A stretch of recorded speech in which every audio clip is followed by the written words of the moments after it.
అప్పుడు సినిమా చేసినప్పుడు చెన్నైలో ఉండేవాళ్ళు కదా అప్పుడు కూడా. చెన్నై, అప్పుడు చెన్నై. ఎవరు ఉండేవారు అంటే చుట్టుపక్కల మీ లైన్ లో కానీ మీ చుట్టుపక్కల ఎవరు ఉండేవారు? అప్పుడు అంటే నేను టీ నగర్ కాబట్టి అప్పుడు చిరంజీవి గారు అక్కడే ఉండేవారు, విజయశాంతి గారు ఉన్నారు. మేము ఉన్న స్ట్రీట్ లోనే విజయశాంతి గారు ఉండేవారు. ఉండేవారు కానీ అంత అప్పుడు ఇప్పుడు ఎవరు లేదు, అందరూ ఇక్కడికి వచ్చేసారు.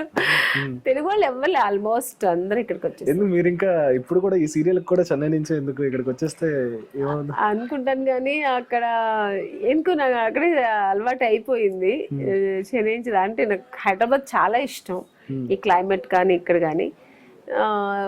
పిల్లలు చదువు అన్ని అక్కడే అలవాటు అయింది వాళ్ళకి. చూద్దాం ఫ్యూచర్లో ఒకవేళ రావాలంటే వస్తామేమో, కానీ ఇప్పుడైతే మాత్రం రాలేను. కరెంట్లీ ఏమంటున్నారు మీ చిల్డ్రన్ ఇప్పుడు మీ సీరియల్ చూసి? వాళ్ళ తిడతారు, మా అమ్మని తిడుతుంటారు.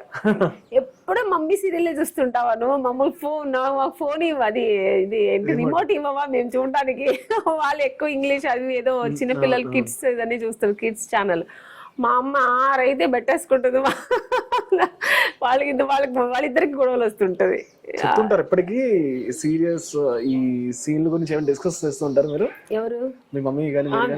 మా అమ్మ నన్ను కెలుగుతలు ఇది ఎట్లా చేశారమ్మా, ఇది ఏం చేశారు, మొన్న ఒక సీన్ చేసా, బోనాలు తీసుకొని నిప్పులు తొక్కేట్టు.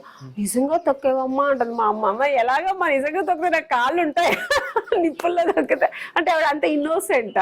అంటే ఇన్ని సంవత్సరాలుగా నాతో ట్రావెల్ చేస్తుంది, సినిమా గురించి తెలుసు, అయినా ఏం తెలియని ఒక లౌక్యం తెలియని వాళ్ళ అడిగినట్టు అడిగింది అమ్మ మా అమ్మ. అంటే సినిమాలో టెక్నిక్ తెలిసి అమ్మకు చూస్తుంది అంతా వచ్చింది, అయినా కూడా అడిగింది. అంటే ఆవిడ ఒక ఆడియన్ లాగా బిహేవ్ చేసింది. ఆ సీరియల్ వచ్చినప్పుడు అలా అయిపోతుంది అమ్మ. అంటే అంత బాగా ఆ సీరియల్ కి అడిక్ట్ అయింది అనమాట.